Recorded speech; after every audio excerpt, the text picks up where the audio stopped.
And that's my little sister, and former student. So it's like, just kind of playing around. This is like exercises that I do. I just like them. And then I recently started coloring, actually, other people's work, which is, I never understood like why someone would do that. It's actually really interesting because you have to kind of try to keep their style, apparent. So this is Eric Ballard. So Eric Ballard, has a piece in the show. It's like a portrait of an African American woman who's like this vampire hunter who's actually L.A. Banks' character. It's kind of like a black Buffy character to a certain degree. Yeah, that's too much what she is. That's a vampire huntress. She's immortal and all this kind of cool stuff. But this is actually a recent thing I did, and I never colored Eric Ballard's work before. We work on a project in the next couple of years, and it made me really nervous. Eric has worked for like Marvel, DC. He's done like a lot of independent comic stuff, and the new Photoshop is amazing for coloring and for drawing and stuff. I love it. I don't like upgrading. I've actually all the stuff that you saw previously was done on a Mac G4. It was like OS 9.2, Photoshop 6. Yeah, it actually can't even get on the internet anymore. It's just like, it's an island. It's probably like, why, it's like 11 years old, seriously. It's like a big washing machine. So, but and then people were like, dude, you need to get, and then when I went to Buffalo, they gave me a new computer, and I was like, oh, this is so nice. I like it. I like it. So then it's the finished piece. So this is like, that was just the process. So this is the finished coloring on it. All right, enough about me. So let's talk about stereotypes in comics. Because we're talking about like and this is just a really quick like cursory introduction to like just the black image. A lot of the earlier images in comics were based off of minstrel shows about particularly Reconstruction era derogatory stereotypes about black people, and that's just how you drew black people. This is Ebony White, who's like the Spirit's sidekick. The Spirit was created by Will Eisner, who's amazing, groundbreaking cartoonist. And actually, Ebony White, you really actually didn't know anything about Ebony White as far as like how old he was, where he comes from. He just basically served the Spirit. That's what he does. What he did. And then of course, this whitewash. It's whitewash. Based off of particularly like very much based off of the kind of Stephen Fetchit, like coonish, stereotypes that you would see pervasive in like the 1930s films, And even when he speaks, ghosts is this place am haunted. Ow, these thorns show am sharp. That kind of language. Very very much like just depicting him. And this is actually in Young Allies, which was an offshoot of the Captain America comic books. Basically, Bucky Barnes was he's Captain America's sidekick, and he basically whitewashes one of his friends, and basically whitewash's power was getting like rescued by Captain America. So he'd always seem like tied up, and he's like, oh, help me, I'm helpless with my lips. You know what I'm saying? So anyway, so let's fast forward to like so that was like late 30s, early 40s. So 1947. R.C. Evans, who is he's called the dean of black reporters. He's from Philly. He was from Philly, and he basically put together this collection, this anthology of black comics called All Negro Comics. And it was again a collection of stories, and there's only one issue. There's only one issue of it, and there are different types of stories. Have some adventure stories, had some comedy, stuff like that. Very very diverse actually, and I think pretty groundbreaking.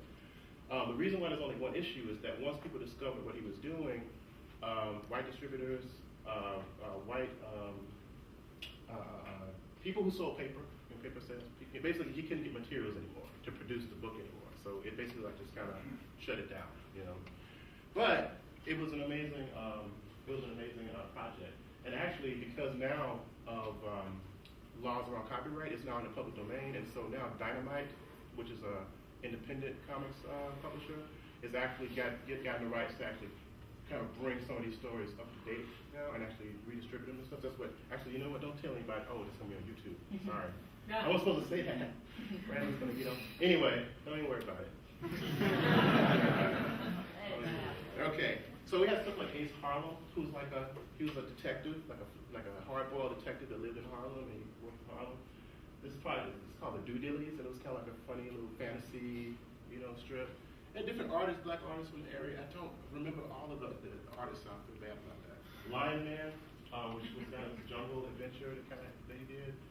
And this is kind of a fashion piece about these hemp sisters. I think it's called like hemp chicks or something like that, you know. So anyway, this is the 1940s. So, and then Little Iggy, and this is Ace Harlem talking about, basically being a good citizen and stuff like that. And this piece actually wasn't created by African American artists or creators, but it was by this Italian Tony Tallarico, and it was like the late '60s, and basically it was a black cowboy, a black western, right? And he thought this was going to be a really amazing, comic. And basically what happened is the westerns were really in vogue at the time. It's like it's a black cowboy, and there was plenty of black cowboys, the Buffalo Soldiers, and that whole piece with going out west and creating black towns. And there was a historical precedent for it. What happened was though they put out the first issue, and Dell Comics put it out. And back in the day they would actually bundle all the comics together, and they would go to the distribution spots. And you really wouldn't know if your comic was doing well until like maybe 2 or 3 months later, so when they get like the sales figures and stuff. And they didn't make any money off of it because what happened was the distributors, once they saw it was a black face on the first front of the comic, they just didn't distribute any of Dale's books at all. So they lost like thousands of dollars because of it. So they actually just had to shut it down again. So I've seen interviews with Tallarico, and he's still heartbreaking. He still doesn't understand what happened. And I was like, man, he loved that character. He put a lot of work into it. So as far as like this idea of like curated comic shows and things of that nature, I guess kind of fell into it. So you guys familiar with this show called The Masters of American Comics? Anybody from the Hammer Museum? Yeah. So I had kind of a love-hate relationship with the show. I actually did. It's 15 of the greatest cartoonists to ever touch a quill pen. I'm talking like Jack Kirby, who I love, Will Eisner, who I think is wonderful. Let's see who else. Art Crumb, Robert Crumb. I mean, we're talking legendary, right? But this idea of canonizing, a particular medium actually kind of didn't sit right with me. And there was a lot of people who weren't in it, like the Hernandez brothers, Colleen Duran, Trina Robbins, Nell Brinkley. There were no women in the show, and I thought that was kind of because Nell Brinkley was pretty much in the 1920s. I mean, she was putting it down. She was a really talented cartoonist, and there's proof to show that. She actually had like a line of clothing and all kinds of stuff that was based off her work, And also, as far as like minorities in the show, like for instance, like I said, the brothers Fernandez who did like Blood and Rockets back in the 80s, and actually are still making great books now, were in the show.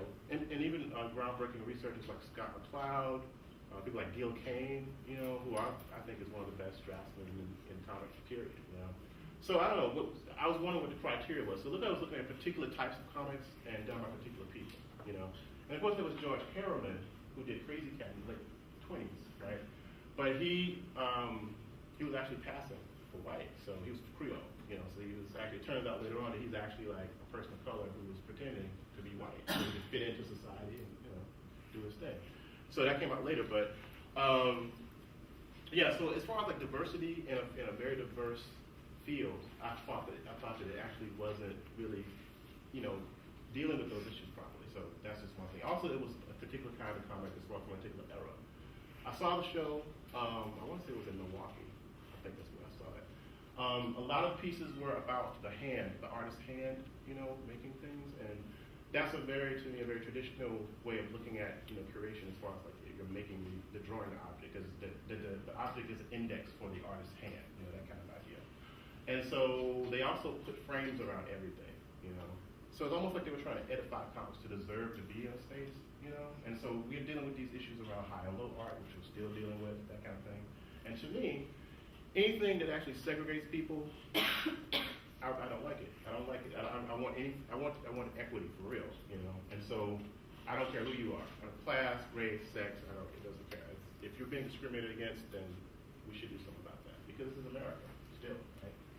So anyway, I was okay. Let me back up.